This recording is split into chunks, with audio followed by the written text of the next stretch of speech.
Sementara itu pemirsa, baik Presiden dan juga Wakil Presiden menilai tidak ada sesuatu yang mengejutkan dari mundurnya Setia Novanto. Namun Istana tetap menghormati sikap yang diambil oleh Novanto. Kita menghormati setiap keputusan yang sudah diberikan oleh Pak Setia Novanto. Kemudian proses hukumnya nanti berlanjut nggak Pak di Kejaksaan? Kan Pak Setio kemarin bilang ada dugaan korupsi. Ya ditanyakan ke Kejaksaan. Pak Jokowi harapannya hubungan eksekutif sama legislatif gimana Pak? Pasca mundurnya Ketua DPR. Ya dari dulu kan baik-baik saja, nggak ada masalah. Berarti tidak akan terpengaruh dengan mundurnya Pak Setia Novanto ya Pak? Tidak ada. Ya itu urusan MKD sendiri. Kalau artinya keputusannya, akibat keputusannya sama sudah, hanya mengundurkan diri. Karena kalau sedang itu memang harus mengundurkan diri, hanya kalau keputusannya diberhentikan, tapi memberhentikan diri sendiri. Mungkin karena itu dianggap sudah, walaupun sebenarnya kan bersidang itu tidak keputusannya memang, tapi hasilnya sama.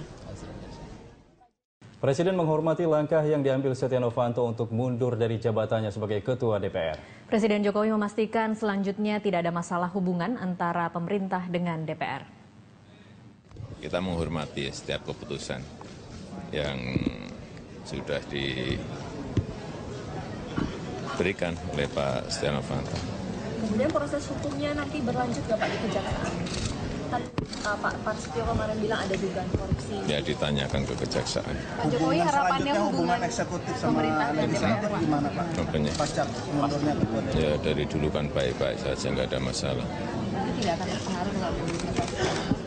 Tidak ada. Presiden Joko Widodo mengimbau agar daerah lebih memperhatikan penggunaan dan pengawasan APBD tahun depan. Presiden juga mengungkap rencana penggunaan surat utang negara untuk dana APBD. Didampingi Menteri Dalam Negeri Cahyokumolo dan Sekretaris Kabinet Pramono Anung, Presiden Joko Widodo menghadiri acara Musyawarah Nasional Asosiasi DPRD seluruh Indonesia di Jakarta. Di depan ratusan anggota DPRD Kabupaten, Presiden mengungkapkan harapannya bahwa tahun depan penyerapan anggaran daerah sudah dilakukan sejak bulan pertama. Bahkan pada tengah tahun dan akhir tahun, bukan seperti tengah tahun dan akhir tahun seperti yang terjadi selama ini. Presiden menyesalkan banyaknya dana daerah yang mengendap di bank dan tidak dibelanjakan. Sekitar 40% atau 259 triliun rupiah dana transfer ke daerah masih mengendap di bank-bank daerah. Presiden dalam kesempatan ini juga mengungkap rencana penggunaan surat utang negara yang akan dijadikan pengganti transfer tunai dana APBD ke daerah. Juga Bapak Ibu perlu ingatkan kepada kepala daerah, dikontrol berapa mereka sebetulnya uang yang dideposito atau ditaruh di rekening di bank. Kejar dinas-dinas agar segera menggunakan uang itu. Gede sekali angka seperti itu, gede sekali. Oh, itu kalau keluar semuanya, ekonomi kita bisa terdorong naik betul. 250 triliun bukan angka yang kecil. Sehingga tahun depan, ini baru kita udah ada, nggak akan kita transfer cash. Ini nggak ada urusan dengan RPP tadi loh ya.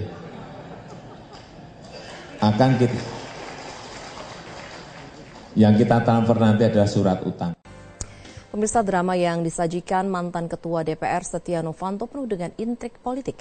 Keputusan mundur Setia Novanto disinyalir untuk menghindari sanksi dari MKD. Pengamat politik Burhanuddin Mutadi menilai keputusan Setia Novanto untuk mundur dari kursi Ketua Wakil Rakyat tidak perlu diapresiasi. Menurutnya sikap Novanto bukan sikap seorang ksatria. Novanto mundur untuk menghindari sanksi. Dan saat ini Novanto sudah berhasil mengelabui sanksi. Jika mengacu pada peraturan DPR, itu artinya Novanto masih bersih dan memenuhi syarat untuk kembali menduduki jabatan apapun di DPR.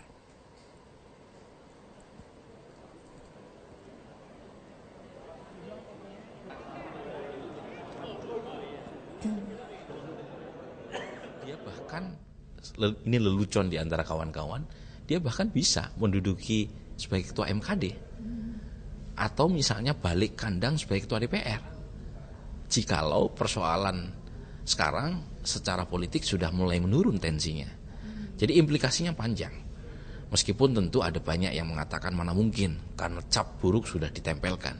Tetapi secara formal dia tidak dinyatakan bersalah karena dia mengundurkan diri sebagai ketua DPR, bukan karena dinyatakan bersalah secara etik. Tadi dia pintar membaca situasi dan lihai memanfaatkan celah yang ada untuk kepentingan dirinya. Jadi kita tidak bisa mengatakan Setia Novanto mundur karena jiwa besar dan kenegarawanannya. Pasca mundurnya Ketua DPR Setia Novanto dari jabatannya, Kejaksaan Agung berkomitmen akan tetap meneruskan proses hukum yang sudah berjalan. Tim penyelidik Kejaksaan Agung pun akan terus memanggil saksi-saksi lainnya. Untuk informasi lebih lanjut, kita langsung bergabung bersama rekan Yanka Katria yang memantau langsung dari Kejaksaan Agung. Yanka, apa langkah selanjutnya yang akan diambil Kejaksaan Agung dalam penyelesaian kasus pencatutan nama Presiden dan Wakil Presiden? Iqbal, meskipun saat ini Ketua DPR Setia Novanto telah mengundurkan diri dari jabatannya, ini sama sekali tidak mempengaruhi keputusan Kejaksaan Agung untuk terus melaju menyelesaikan permasalahan kasus ini. Dinilai oleh Kejaksaan Agung mengundurnya Setia Novanto dari kursi Ketua DPR malah justru akan mempermudah proses penyelesaian kasus hukum ini dikarenakan Setia Novanto tidak lagi memiliki kapasitas sebagai pejabat negara. Dan saat ini Kejaksaan Agung masih terus melaju kencang untuk memeriksa sejumlah saksi-saksi, diantaranya beberapa minggu lalu sudah memeriksa Ma'aruf Syamsuddin yang ketika setelah selesai sidang Mahkamah Kehormatan Dewan langsung menuju ke Jampitsus untuk menyerahkan alat rekam yang ia miliki untuk kemudian diolah oleh Jampitsus dan akan diselesaikan kasusnya. Ketika itu Ma'aruf Syamsuddin dicecar dengan 24 pertanyaan. Kemudian setelah memeriksa Ma'aruf Syamsuddin, Jampitsus kembali memanggil Menteri ESDM Sudirman Said yang ketika itu dicecar dengan 10 pertanyaan terkait dengan atas dasar apa ia melapor ke Mahkamah Kehormatan Dewan, dan juga Sudirman Said juga menyatakan dirinya sempat bertemu dengan Ma'aruf Syamsuddin ketika itu, namun itu hanya membahas permasalahan tentang Freeport dan dirinya saat itu berkapasitas sebagai Menteri SDM dan juga Ma'aruf Syamsuddin sebagai Presiden Direktur PT Freeport. Setelah selesai memeriksa Sudirman Said, kemudian Mahkamah Kehormatan Dewan menggelar sidang tertutup Setia Novanto, yang dalam sidang ini Setia Novanto sempat menyatakan bahwa rekaman yang dimiliki oleh Jampitsus saat itu yang diberikan oleh Ma'aruf Syamsuddin, rekaman itu dinyatakan ilegal oleh Setia Novanto. Dan untuk membuktikan apakah rekaman itu ilegal atau tidak, MKD ketika itu sempat datang ke Jampitsus untuk kemudian meminta rekaman yang diberikan oleh Ma'aruf Syamsuddin kepada Kejaksaan Agung. Namun sayangnya ketika itu tim MKD yang datang ke Kejaksaan Agung, yaitu diantaranya ada Junimart Girsang, Sufmi Dasko, Kahar Muzakir, dan juga ada Surahman Hidayat, tidak bisa mendapatkan rekaman tersebut dikarenakan Ma'aruf Syamsuddin telah menulis surat kepada Kejaksaan Agung untuk tidak memindah tangankan atau meminjamkan rekaman tersebut kepada siapapun. Dan ketika itu Jampitsus atau Kejaksaan Agung masih terus memanggil saksi-saksi lainnya. Di antaranya Sekretaris Setia Novanto yang bernama Medina, ini juga telah dipanggil oleh Kejaksaan Agung untuk dimintai keterangan. Dan memang Medina sendiri berperan sebagai memesan tempat di mana pertemuan dan percakapan kasus Papa Minta Saham ini berlangsung. Dan ketika Medina dipanggil saat itu juga di hari yang sama, Ma'aruf Syamsuddin juga kemudian dipanggil oleh Jampitsus untuk mencocokkan bukti rekaman dan juga transkrip yang dimiliki oleh Kejaksaan Agung. Setelah memanggil sekretaris dari Setia Novanto sendiri, kemarin juga Kejaksaan Agung telah memanggil Sekjen DPR RI, dan ketika memanggil ini memang hanya memeriksa surat-surat dan kapasitas Setia Novanto sebagai Ketua DPR. Sampai saat ini Jampitsus dan Kejaksaan Agung ini sendiri masih akan terus memanggil saksi-saksi, dan rencananya hari ini akan memanggil Darmo atau Darmawan Prasojo sebagai staf Deputi Kepresidenan, dan nantinya kami akan terus menginformasikan perkembangan terkait dengan kasus Setia Novanto ini. Demikian Iqbal, kembali ke Anda di studio. Yanka Katria melaporkan langsung dari Gedung Kejaksaan Agung Jakarta. Terima kasih. Setia Novanto sudah mengundurkan diri dari kursi Ketua DPR, dan Partai Golkar kini tengah menggodok nama kader yang naik menjadi Ketua DPR. Hingga kini ada 5 nama kader yang tengah menjadi pembahasan. Mundurnya Setia Novanto dari jabatannya sebagai Ketua DPR RI periode 2014-2019 membuat tampuk pimpinan DPR tersebut lowong. Dalam aturan Undang-Undang MD 3 menyebutkan, jika salah seorang pimpinan DPR berhenti dari jabatannya, maka anggota pimpinan lainnya menetapkan salah seorang di antara pimpinan untuk melaksanakan tugas sampai ada pimpinan definitif, dan harus berasal dari partai politik yang sama.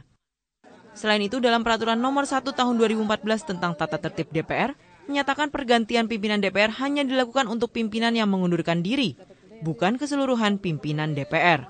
Pimpinan DPR lainnya harus meminta nama pengganti kepada partai politik yang bersangkutan.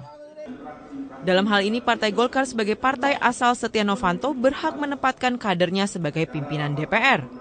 Sekjen Partai Golkar Idrus Marham mengatakan ada 5 nama yang tengah menjadi pembahasan di internal partai. Mereka adalah Titik Soeharto, Rambe Kamaruzzaman, Ade Komarudin, Fadel Muhammad, dan Aziz Syamsuddin. Namun Idrus mengatakan belum ada target kapan Partai Golkar menentukan nama pengganti Setia Novanto.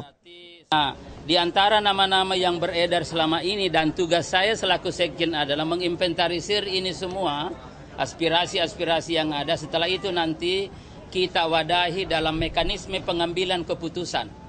Jadi ada mekanisme pengambilan keputusan, kekuatan Partai Golkar ada pada sistem, ya bukan ada pada orang-orang, tetapi sistem ini nanti akan menggodok siapa-siapa nanti yang akan kita tugaskan ya untuk dapat dicalonkan sebagai Ketua DPR mengganti Setia Novanto. Namun pengamat hukum tata negara Refli Harun menilai seharusnya ada pemilihan Ketua DPR kembali, bukan dipilih dari Partai Golkar. Ya ke depan ya mestinya ada revisi karena ini tidak logis. Kalau memang didasarkan pada pemilihan, kalau ada kekosongan mestinya pemilihan lagi, ya. Tetapi kan masalahnya adalah undang-undang ini sudah ada dan berlaku. Sepanjang undang-undang itu belum berubah ya atau belum di judicial review di Mahkamah Konstitusi ya dia tetap berlaku. Maka kemudian Golkar tetap mendapatkan jatah sebagai Ketua DPR walaupun menurut saya tidak logis begitu. Sementara itu sejumlah anggota DPR juga menginginkan revisi Undang-Undang MD3 tahun 2014 agar dikembalikan ke Undang-Undang MD3 tahun 1999 sehingga partai pemenang pemilu dapat memimpin DPR. Ya, dengan sistem seperti sekarang ini MD3-nya kurang bagus. Tidak baik lah. Kembalikan saja seperti MD3 tahun 2009. Ya, seperti itu. Siapapun nanti ketuanya, ya kita cari yang terbaik. Ini kan semua karena MD3, karena itu saya nggak tahu dulu lahirnya MD3 yang direvisi. Secara logika awam ya, kita berpartai politik ini untuk apa sih? Kan untuk menang kan, biar bisa bekerja untuk rakyat dengan baik. Sebenarnya partai-partai yang merasa dirugikan dan koalisinya perlu kok dikocok ulang yang namanya MD3 itu. Ya direvisi. Setia Novanto mengundurkan diri dari jabatannya sebagai Ketua DPR sesaat sebelum MKD memutus hasil sidang etik atas kasus Papa minta saham. MKD kemudian memutus sidang etik tanpa sanksi kepada Setia Novanto. Tim Liputan Metro TV. Pemirsa, Wakil Presiden Yusuf Kala menegaskan Setia Novanto tetap harus mempertanggungjawabkan perbuatannya di mata hukum. Menurut Kala, proses hukum di Kejagung harus terus berlanjut, terlepas apakah Setia Novanto nantinya juga harus meminta maaf kepadanya dan Presiden Joko Widodo. Yusuf Kala tidak mempersoalkan sidang MKD yang pada akhirnya tidak menghasilkan putusan apapun. Kala mengatakan bagaimanapun prosesnya, hasil akhirnya tetap sama, yakni Setia Novanto tidak lagi mengakui atau memangku jabatan Ketua DPR. Sementara soal pengganti Novanto, Kala mengatakan proses harus dilakukan sesuai Undang-Undang MD3 yang berarti Partai Golkar berhak kembali mengusung Ketua DPR baru. Ya tergantung nanti kan kejaksaan masih meneliti juga. Ya tergantung perkembangan itu hukum. Biar kita serahkan ke aparat hukum aja. Tapi dari Bapak menuntut permintaan maaf nggak sih Pak? Oh tidak, bukan tidak. Artinya hukumnya jalan. Hukum jalan, biar aja hukum jalan. Artinya dia harus minta maaf ya Pak, mempertanggungjawabkan perbuatannya sekarang. Iya pastilah seperti itu. Kan kejaksaan, biar hukum. Anda menyaksikan News Update pukul 18 waktu Indonesia Barat bersama saya Andra Lesmana. Fraksi PDIP di DPR membantah pihaknya sedang menyiapkan Putri Megawati Puan Maharani untuk menjadi bakal calon Ketua DPR menggantikan Setia Novanto. PDIP menegaskan pihaknya belum membahas masalah nama Puan Maharani untuk dijadikan Ketua DPR. Menurut Sekretaris Fraksi PDIP di DPR Bambang Wuryanto, PDIP sampai saat ini masih belum berkeinginan untuk merevisi Undang-Undang MD3 demi mengocok ulang paket pimpinan DPR. Bambang menegaskan partai berlogo banteng moncong putih tersebut tidak tergiur untuk menempati jabatan Ketua DPR. Karenanya Puan Maharani tetap diinginkannya fokus kepada jabatannya yang sudah diembannya sebagai pembantu Presiden Joko Widodo. Untuk wacana kocok ulang jabatan Ketua DPR, Bambang mengaku tidak setuju karena PDIP selalu taat kepada mekanisme yang ada, sebab dengan adanya wacana itu sama saja membuat gaduh suasana. Kalau soal Mbak Puan kembali ke DPR clear, saya sudah menerima suratnya bahwa Mbak Puan PAW. Sama siapa Pak? Yang mengganti Alfi. Clear ya, surat sudah di tangan saya.